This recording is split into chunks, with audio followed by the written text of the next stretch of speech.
ഏതെങ്കിലും ഒരു ചുരിദാർ കിട്ടിക്കഴിഞ്ഞാൽ പിന്നെ അതന്നെ ആയിരിക്കും കേട്ടോ എവിടെ പോവുകയാണെങ്കിലും ഞാൻ ഇടാറ്. അപ്പോൾ ഇന്ന് എവിടേക്കാണ് പോകണമെന്നായിരിക്കും അല്ലേ. ഞങ്ങളെ ഷിബിൻ്റെ കുട്ടീനെ കാണാൻ പോവുകയാണ് കേട്ടോ. അപ്പോൾ ഞാൻ മാത്രമല്ല എൻ്റെ കൂടെയുള്ള വാലികളൊക്കെ ഉണ്ട്.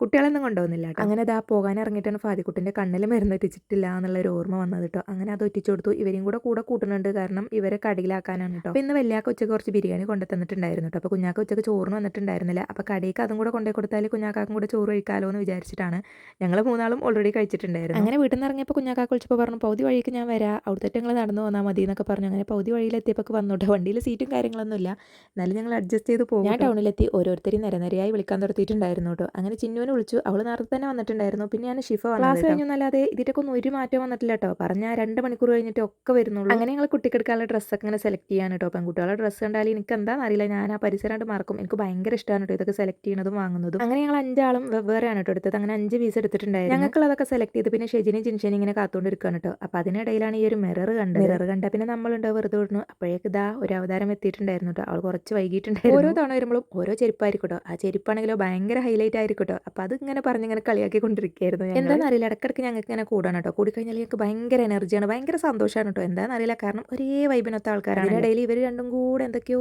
സീക്രട്ട് പറയുന്നുണ്ട് കേട്ടോ. അതാണെങ്കിൽ ഞങ്ങൾ കണ്ടുപിടിക്കുകയും ചെയ്തു. അതിൻ്റെ ഒരു ത്രില്ലിലാണ് അവർ രണ്ടുപേരും. ആദ്യം ഞങ്ങൾ സ്കൂട്ടിയിൽ പോകാമെന്നാണ് വിചാരിച്ചത്, പക്ഷേ എല്ലാവർക്കും സ്കൂട്ടി കിട്ടുന്നില്ല, ഓരോരുത്തർ കൊണ്ടുപോയിക്കാണ് കേട്ടോ. അപ്പോൾ അതുകൊണ്ട് എല്ലാവർക്കും കൂടെ അങ്ങനെ പോകാൻ പറ്റില്ല. എന്നാൽ പിന്നെ ഒരുമിച്ച് ബസ്സിൽ പോകാമെന്ന് വിചാരിച്ചിട്ട് അങ്ങനെ പോകുമ്പോൾ ഞങ്ങൾ പഴയത് ഇങ്ങനെ പോകുന്നത് ഇങ്ങനെ ഓർക്കൂട്ടോ. അതായത് ഞങ്ങൾക്ക് ഭയങ്കര നൊസ്റ്റുവാണിത്, എന്താണെന്ന് അറിയില്ല, ഇത് വേറൊരു ഫീലാണ്. ബസ് ഇറങ്ങി ചെന്നപ്പോൾ നബിദിന പരിപാടിൻ്റെ കുറച്ച് പൂമാലിയും കാര്യങ്ങളൊക്കെ ഉണ്ടായിരുന്നു കേട്ടോ. അപ്പോൾ അവിടെ നിന്ന് കുറച്ച് ഷോ കാണിക്കാമെന്ന് വിചാരിച്ചു. അങ്ങനെ അതും കൂടെ കാണിച്ചു. എല്ലാം ചെയ്യണമല്ലോ, ഞങ്ങൾക്കൊരു കുറവും വേണ്ട. അങ്ങനെ അതാ ഞങ്ങൾ ഷിബിൻ്റെ വീട്ടിലെത്താനായിട്ടുണ്ട്. റോഡ് സൈഡിൽ തന്നെയാണ് കേട്ടോ വീട്. പെട്ടെന്നായി, നമുക്ക് ബസ്സിൽ തന്നെ ഇങ്ങനെ നോക്കിയാലൊക്കെ കാണാം. എന്തായാലും അവൾക്കൊരു സർപ്രൈസ് ആണ് കേട്ടോ. ഞങ്ങൾ പോകുന്നതൊന്നും അവളോടൊന്നും പറഞ്ഞിട്ടില്ല. അങ്ങനെ ചെന്ന് കുട്ടിനെ അവളെയൊക്കെ കണ്ടു. അവൾ ഭയങ്കര സന്തോഷമായിട്ടോ, കാരണം ഞങ്ങൾ ചെല്ലുന്നുള്ളത് അവൾക്ക് അറിയില്ലായിരുന്നല്ലോ. അങ്ങനെ അതാ നമ്മുടെ കുഞ്ഞുമാവ് ഇവിടെ ഇങ്ങനെ ഉറങ്ങി കിടക്കുക. കുറേ ദിവസത്തെ കാര്യങ്ങളൊക്കെ സംസാരിക്കണ്ടായിരുന്നു, അതൊക്കെ സംസാരിച്ചു. 3-4 മാങ്ങ അവിടെ തൂങ്ങി കിടക്കുന്നുണ്ടായിരുന്നു. ഞങ്ങളുടെ മുന്നിൽ തന്നെയല്ലേ മാങ്ങ നിൽക്കേണ്ടത്. അങ്ങനെ അതും കൂടെ പറിച്ചു. അപ്പോൾ സബ്സ്ക്രൈബ് ചെയ്യാൻ മറക്കല്ലേ.